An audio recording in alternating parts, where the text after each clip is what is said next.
Avant de plonger dans cette histoire incroyable, pensez à vous abonner à la chaîne et à activer la cloche. Ici, chaque récit a quelque chose à dire, et vous ne voudrez pas en manquer un seul. Le PDG humilié dans sa propre première classe, et tout le personnel licencié en 5 minutes. Par un matin d'automne clair, baigné par une lumière dorée qui caressait les pistes de l'aéroport international de Los Angeles, le vol transcontinental 728 de Skyworld Airlines se préparait à décoller à destination de New York.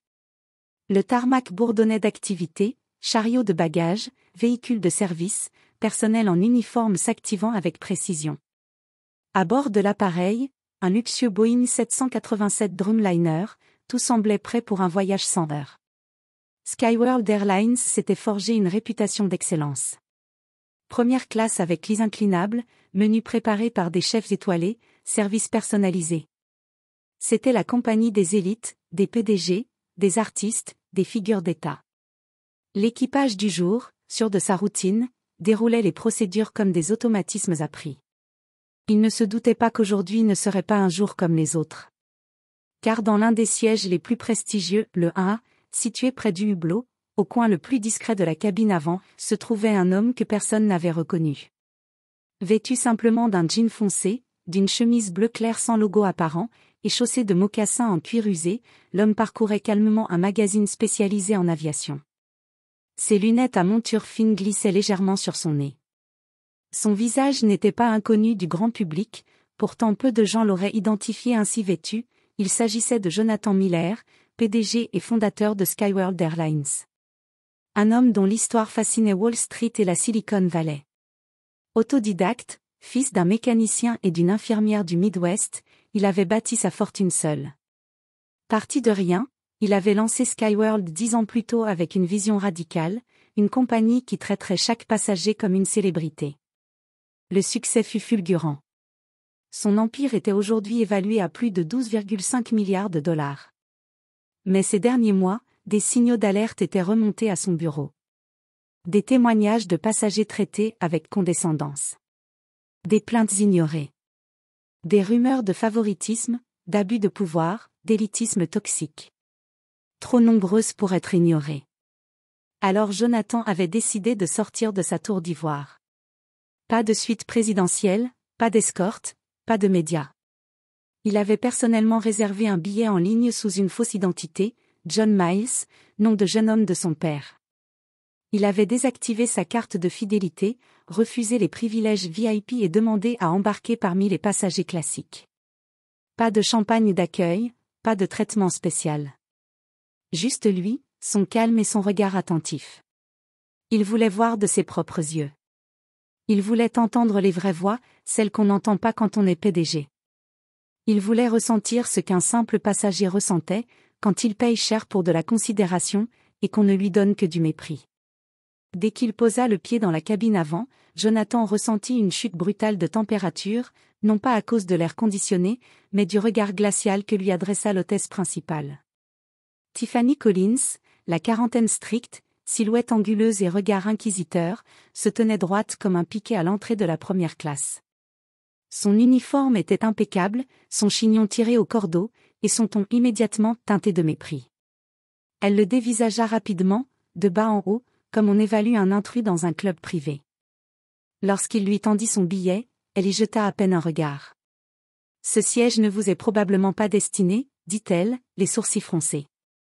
Avez-vous vraiment un billet pour la première classe ?» La question claqua comme une gifle. Jonathan conserva son calme, sans ciller.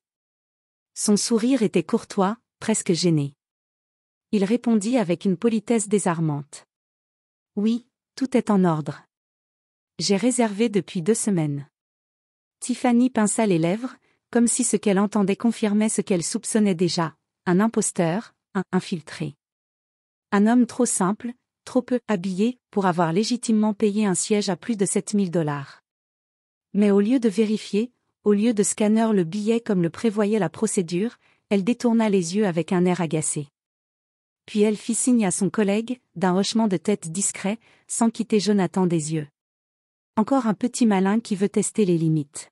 « Brad, tu peux t'en occuper ?» Brad Jenkins, le superviseur de cabine, approcha aussitôt. Grand, trapu, arborant une montre de luxe et une expression d'autorité froide, il croisa les bras devant la poitrine. Il n'avait même pas encore ouvert la bouche que son langage corporel transpirait déjà le jugement. « Monsieur » dit-il, en mettant une légère pression sur le mot, comme s'il doutait du titre. « Vous ne portez pas la tenue réglementaire exigée pour nos passagers VIP. » Il marqua une pause, puis ajouta d'un ton plus sec. « Et votre attitude est suspecte. » Jonathan le regarda, incrédule. Il tenta de comprendre ce qu'il voyait en lui. Était-ce le jean? La chemise sans marque?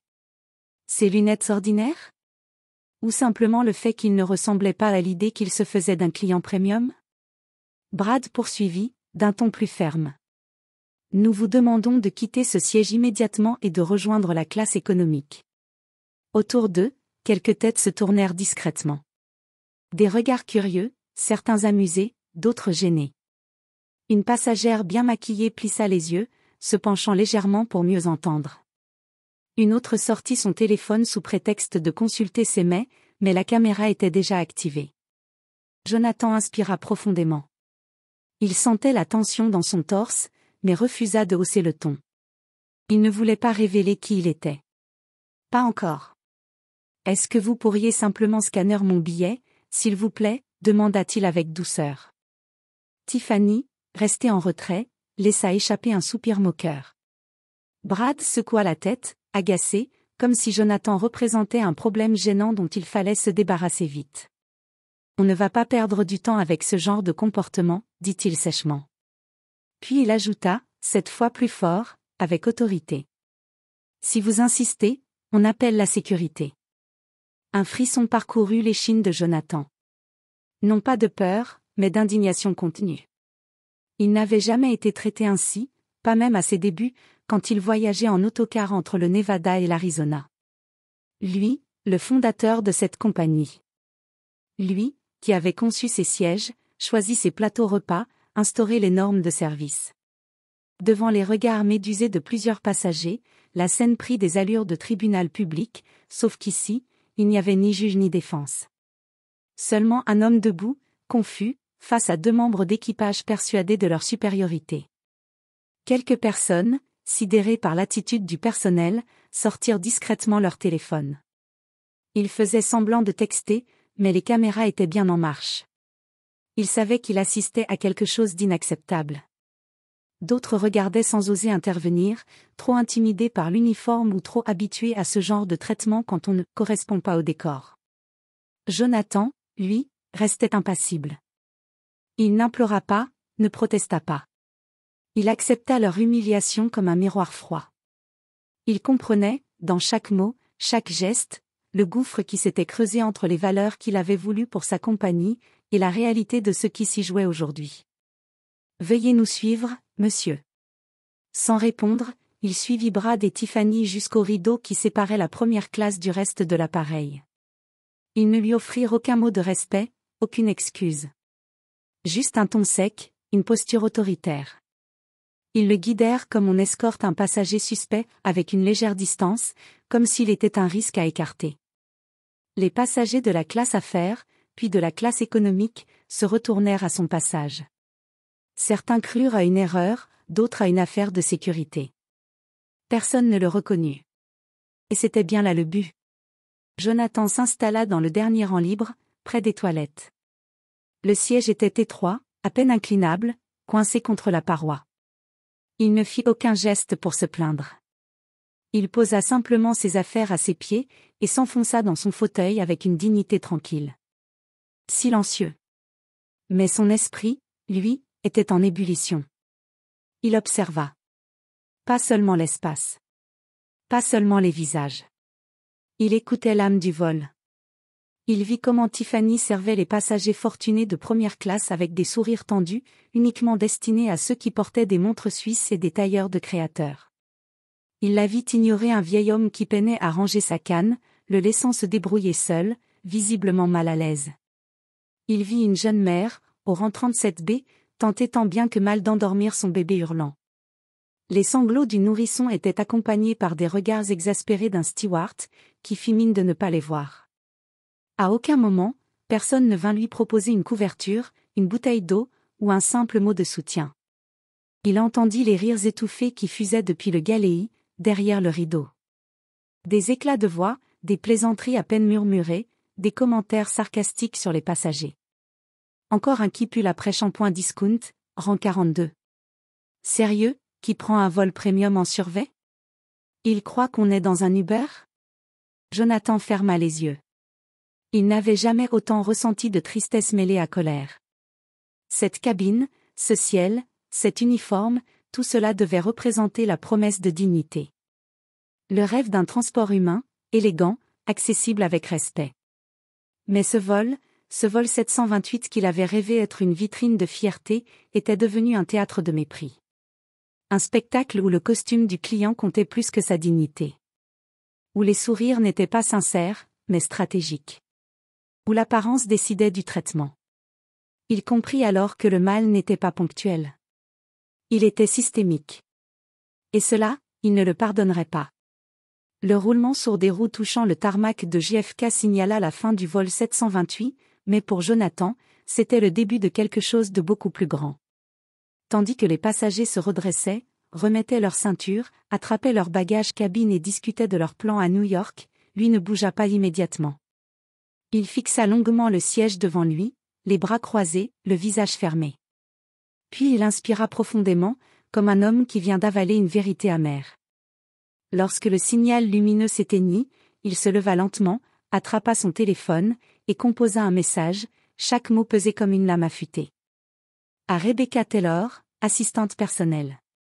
Réunion d'urgence. Fait venir le DRH, le directeur des opérations et le chef de la communication. Immédiatement. Il ne regarda même pas en arrière. Il traversa l'allée de l'appareil sans un mot. Les membres d'équipage, Tiffany, Brad et les autres, l'ignorèrent superbement, croyant encore qu'il n'était qu'un passager anonyme parmi d'autres. L'un d'eux jeta même un coup d'œil distrait à ses chaussures poussiéreuses, l'air de dire « Encore un qui n'a pas sa place ici ». Il ne savait pas. Il descendit sans fanfare, comme un simple homme fatigué par un vol médiocre. Mais derrière ses lunettes, brûlait la flamme glaciale d'une détermination implacable. 10 minutes plus tard, dans un salon privé insonorisé de l'aéroport, un écran avait été installé par son équipe, appelée dans l'urgence. Rebecca, fidèle, était déjà là. 2 autres cadres supérieurs s'étaient connectés en visioconférence. Les vidéos, déjà remontées depuis Twitter, TikTok et WhatsApp, étaient prêtes.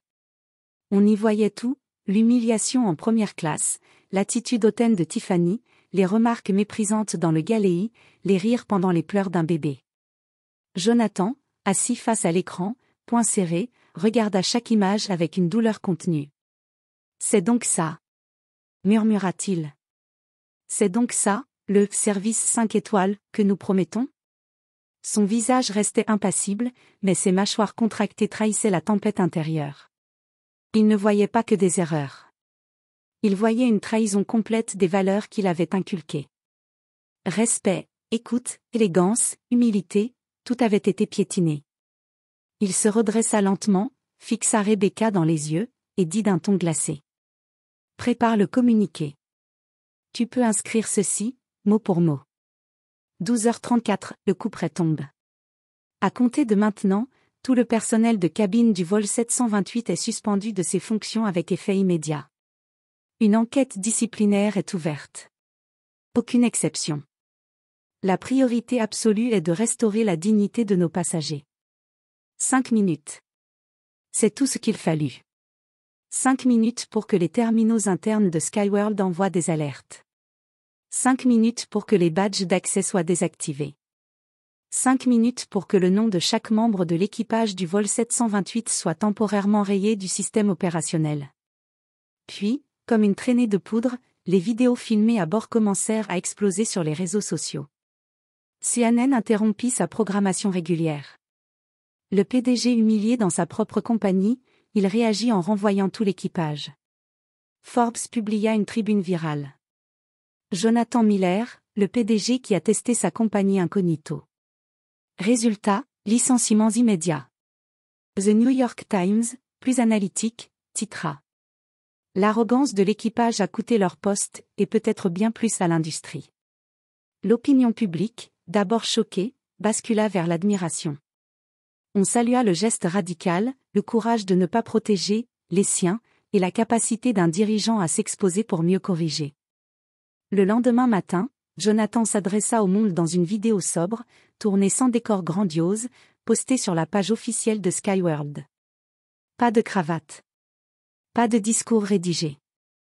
Juste un homme face caméra, le regard clair. Je suis Jonathan Miller. Hier, j'ai pris un vol comme n'importe lequel d'entre vous. Et j'ai été traité comme beaucoup d'entre vous l'ont été avant moi, avec indifférence, parfois avec mépris. Je ne l'accepte pas. Je ne le tolérerai plus. Si nous ne savons pas traiter chaque passager, peu importe son apparence, avec dignité, alors nous ne méritons pas leur fidélité. Il est temps de corriger. De réapprendre. Et surtout, de respecter. Le respect est la véritable première classe. Dans les semaines qui suivirent, une réforme profonde fut lancée. Un programme international de formation, baptisé « Servir avec cœur », fut instauré. Il reposait sur l'intelligence émotionnelle, l'empathie et le sens du service. Des audits anonymes furent mis en place sur tous les vols. Des clients mystères, formés pour détecter le moindre écart. Le processus de recrutement fut entièrement revu. Désormais, plus qu'un diplôme ou une expérience en hôtellerie, on recherchait des qualités humaines. Des équipes entières furent réaffectées, reconverties ou remerciées, avec dignité mais fermeté. Ils commencèrent à le ressentir. Dans les cabines, les sourires devinrent sincères. Les gestes, attentionnés. Les excuses, spontanées. Les retours clients positifs bondirent de 63% en 3 mois. Et dans les yeux de chaque hôtesse, chaque steward, brillait une lueur nouvelle, la conscience d'avoir été vue, jugée, et replacée devant leur mission première, servir. Un homme, sans costume ni cravate, avait suffi à réveiller une compagnie entière. Et, à travers elle, peut-être même une industrie entière.